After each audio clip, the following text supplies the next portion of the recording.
Hello Capricorn, Sun, Moon, Rising, and Venus signs. Kumusta kayo? Sana po yung sa mabuti kayong kalagayan. Welcome back po sa Star Tarot. Kung bago kayo dito, welcome din kayo. Thank you sa inyong support. I truly appreciate it. God bless you all.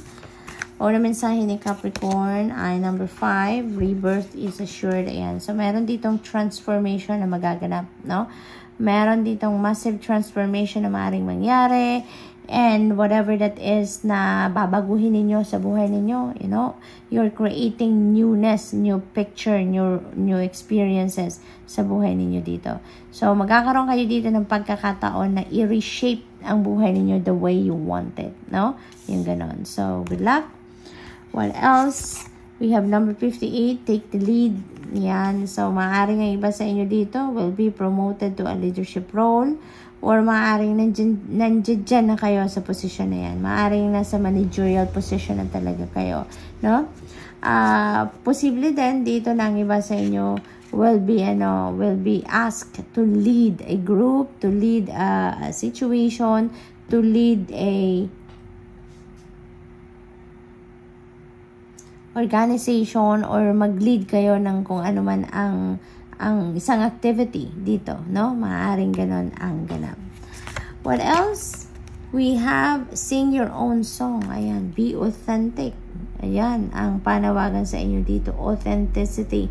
Don't rely on the ideas of other people. Wag na kayong umasa pa sa iba, you know? Gawin nyo na kung ano yung naiisip ninyo, gawin niyo na kung ano yung decision ninyo, you know, sing your own song. Be authentic, be honest to yourself. Kung ano yung nasa loob ninyo, ano yung iniisip ninyo, nagaling talaga sa inyo, then yun ang i-embrace ninyo sa ngayon. Yun ang gawin ninyo, no? Capricorn. So, what else? Ayan, nagpaiwan na siya.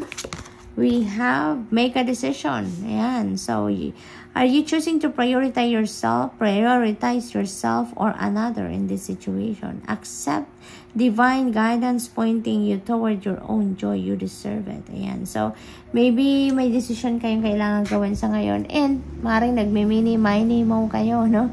Maaaring hindi niyo ma-figure out ngayon kung ano ang gagawin ninyo, alin yung uunahin ninyo. Kaya magdedesisyon din naman kayo eventually. Kaya parang sinasabi sa inyo dito ni Archangel Michael na make a decision anyways, 'di ba?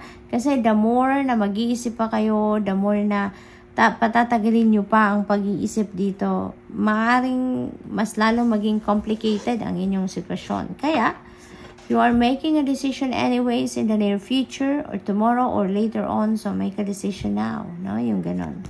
So, what else? We have regain your focus. Ayan, distracted dito siguro si Capricorn. Kaya, iniimbitahan kayo dito na ibalik ninyo yung focus ninyo sa sarili ninyo. Okay?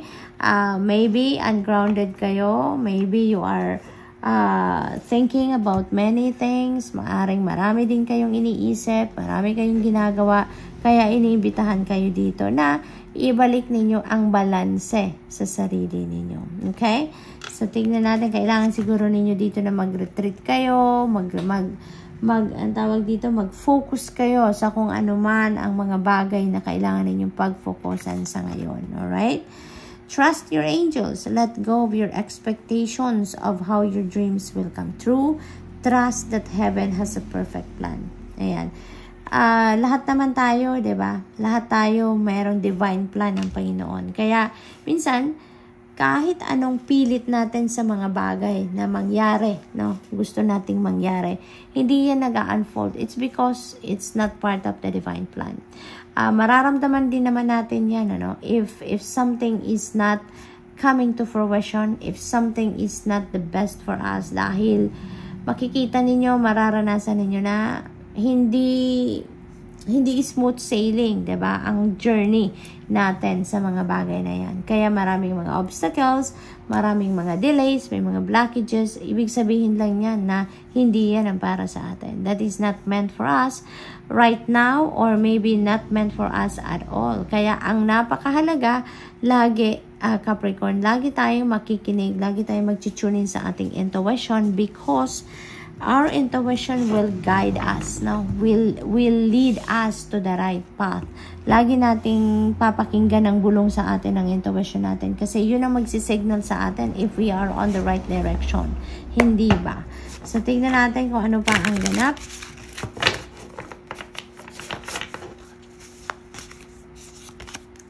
We have 3 of Wands. This is a good fortune energy. Kaya ang swerte din ninyo sa ngayon.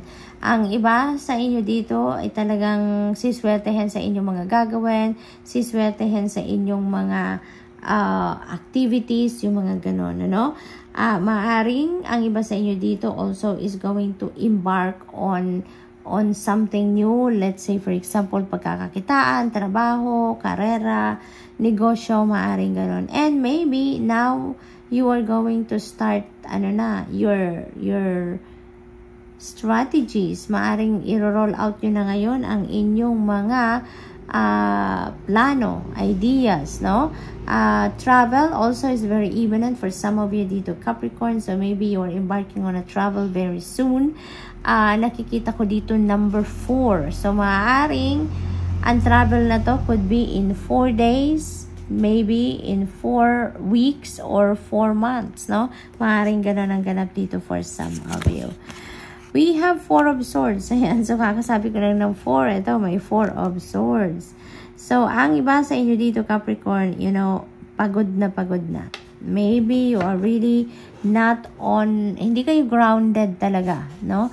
Marami kayong pinagkakabalahan, marami kayong, you are taking care of many people, then siguro you're taking care of different things dito. Kaya, pagod na kayo, exhausted kayo, hindi lang siguro to physically, mentally, emotionally din, pagod na din kayo. Kaya, you're being invited here to rest, no? Kailangan ninyo mag-recover, kailangan ninyo mag-rejuvenate, mag-recuperate, so that you can also, get back to focus, get back to your center, no? Get back to balance, alright? So, ibigay nyo yun sa sarili ninyo, Capricorn, kailangan ninyo na mag-recuperate, no? What else? We have the Hanged Man energy. There is new perspective dito, new ideas, new plans na maaaring mag-come-up, no? Dumating sa isip ninyo, dumating sa buhay ninyo. Maaaring there are new opportunities coming in, new possibilities that are going to knock on your door at this time. So, good luck. And that's all I have for you for today. Thank you for watching. Love and light. Namaste.